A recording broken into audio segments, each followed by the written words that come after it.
notice he says he took him there to test him. There are 3 tests you must pass before God trusts you with freedom. Write them down. First test is a test of appetites. You got to pass that test. You got to test your appetites. God will check to see if your appetites are under control. All of them. Your sexual appetites. Well, some folks want to preach with their mouths and can't keep their zip up. They can't.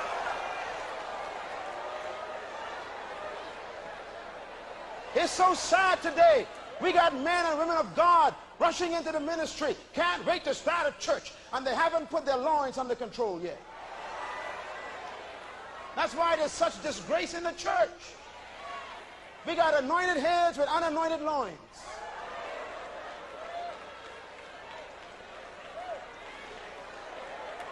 Oh, come on, clap your hands, somebody, if you understand what I'm talking about. We need to be changed. Our minds need to change. God will test your appetites for food, for control of your appetite. And that's the first test Jesus had to pass. Appetites under control. And he passed it. The second test you must pass, you're going to like this one, is the test for power. God will test you to see if you want power. Going after power and control. A lot of people are in the ministry for the wrong reason. Some folks want to carry the pastor's Bible for the wrong reason. Oh yeah, I know they're there. Yeah, you got folks who will do anything to get a little position.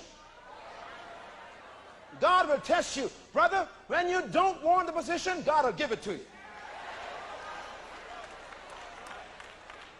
Right where you are, work hard. Do the best you can. Don't look for promotion. It'll come from the Lord. The devil said to Jesus, come on this pinnacle and jump down, and you'll make yourself famous. You see, if you're still looking for fame, you ain't got the right spirit. Some folks rush into the ministry because of the big break. Lord help us. We got some talented people here. I mean, you could sing, you could play piano, you could play a saxophone or something. And here comes a guy who heard you play, and he says, look, I want to put you in the studio, man. You're pretty good. Yeah. And you say, yeah, this is your big break. Yeah, my big break. Yeah. Now listen, we don't want you to mention Jesus when you sing, though. Now, we'll give you $200,000. We'll pay for everything for you, but just don't mention Jesus, okay? This is your big break. We'll promote you in the secular market. We'll put you on MTV. We'll fix you. You just remember, don't mention Jesus, and everything gonna be all right. Time for your big break now. Then you got the other side. You even got some great men of God, women of God, who would come to a young whippersnapper and say, hey man, you preach good. I want you to come over to my church and take over the youth department. You even ain't sure he's saved. Man, I just like the way you preach. Yeah, anybody can have a gift and don't have character.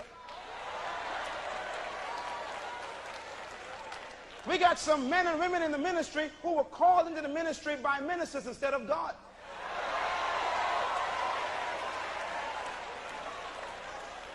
This stuff got to stop now. Nothing in the world is worse than artificial growth. Come on, somebody. Artificial growth. They take those hormones and put in those chicken eggs. Chickens grow overnight, full of hormones, fat and plump, and make you sick and get cancer. And we got some saints like that. All of a sudden, out of nowhere they come. Didn't have a chance to be tested or tried or go through any tribulation. And all of a sudden they put a sign over a door front saying they got a church.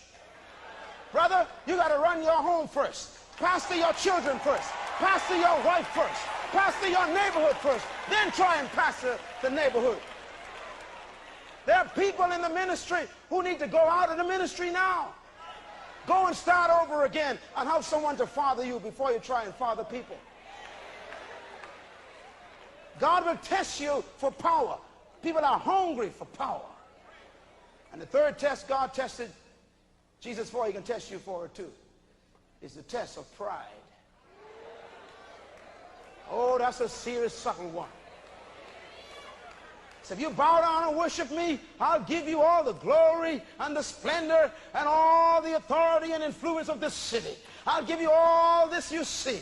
If you just worship me, and you can be in the pride of life, and you will be somebody, and I'll make you important. Boy, what a tempting thing. And that's in the church. May God forgive us. But God's going to take you through the wilderness before he brings you into freedom.